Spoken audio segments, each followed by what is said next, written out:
Alors, bonjour à tous, heureux de vous retrouver, chers amis, en ce vendredi, ça y est, c'est vendredi 12 février, à 2 jours de la Saint-Valentin, en plein confinement. J'ai hâte de voir ce que ça va donner. 2021, 16h53, heure du Québec. J'espère que vous allez bien. Chers amis, on a un triangle des Bermudes ici, sur Terre, mais il y en aurait un même dans l'espace, un équivalent du triangle des Bermudes, mais de l'espace. Il y a un mystère qui s'est produit dans la station spatiale. Et peut-être que ce triangle des Bermudes de l'espace aurait provoqué le crash des ordinateurs des astronautes, nous rapporte Express. Les astronautes de la Station spatiale internationale se sont retrouvés dans une situation potentiellement terrifiante lorsque leurs ordinateurs se sont écrasés, ont crashé, alors qu'ils volaient dans une région mystérieuse connue sous le nom de triangle des Bermudes de l'espace. Le champ magnétique de la Terre a un point faible de la taille du continent américain, planant au-dessus de l'Amérique du Sud et du sud de l'océan Atlantique. Les scientifiques disent que nous sommes à l'abri des effets sur la Terre, mais les satellites n'ont pas cette chance lorsqu'ils traversent l'anomalie. Ils sont bombardés de radiations plus intenses que partout ailleurs en orbite, connue sous le nom d'anomalie de l'Atlantique du Sud, ou le triangle des Bermudes de l'espace, plus familièrement, la région située au point où le champ magnétique terrestre est particulièrement faible. Cela signifie que les particules de rayons cosmiques solaires ne sont pas retenues dans la même mesure qu'elles le sont ailleurs au-dessus de la planète.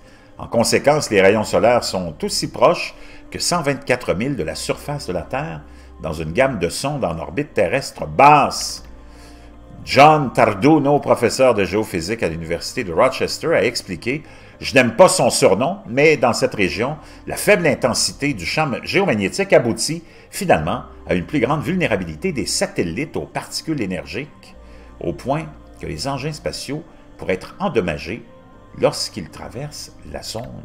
Ainsi, les satellites qui traversent cette zone connaîtront des quantités de rayonnement plus élevées au point que des dommages pourraient survenir. » On a vu que la fameuse station spatiale a été touchée par les radiations qu'on voit ici sur l'image. La Terre est protégée par le champ magnétique. Vraiment fascinant. Wow! Et je vois ici un visage. Là. Je viens juste de remarquer ça dans cette reproduction. C'est fascinant. Je ne sais pas si on peut... Voyez-vous, il y a un visage ici. Les oreilles sont là. On a intégré un visage, les yeux, la bouche. Vraiment fascinant. Ah! Wow! Incroyable. Enfin, bon. On a vu ça ensemble en direct. Un visage dans cette reproduction, cette imagerie des champs magnétiques. Donc, pensez à une décharge électrique ou à un arc avec plus de rayonnement entrant. Un satellite peut se charger et les arcs associés peuvent entraîner de graves dommages. Normalement, le champ magnétique terrestre protège à une altitude comprise entre 620 et 37 000 milles au-dessus de la surface de la planète. Mais la faible altitude du hotspot de rayonnement la place dans l'orbite de certains satellites qui sont bombardés par des protons dépassant des énergies de 10 millions d'électrovolts. Dans les premiers jours de la station spatiale, l'anomalie ferait planter les ordinateurs des astronautes, obligeant les agences spatiales à éteindre le système embarqué. Les astronautes ont également été affectés par la SAA. Certains ont rapporté avoir vu d'étranges lumières blanches clignoter devant leurs yeux et des mesures ont été prises pour protéger les astronautes depuis. Un blindage solide est en place sur les parties les plus fréquemment occupées de la station spatiale, telles que la galerie et les chambres à coucher, pour réduire la quantité de rayonnement auquel les astronautes sont exposés.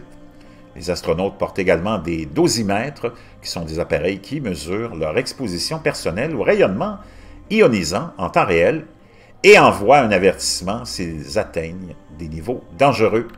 Le télescope Hubble, qui traverse le SAA 10 fois par jour, et il passe environ le fameux endroit là, de cette zone, il passe environ 15% de son temps, est incapable de collecter des données astronomiques pendant ces moments. Le non-respect de ces mesures entraînerait probablement une défaillance du système. Donc, vraiment, vraiment inquiétant, fascinant. Et on a affaire à quelque chose de vraiment problématique, ce fameux triangle des Bermudes de l'espace.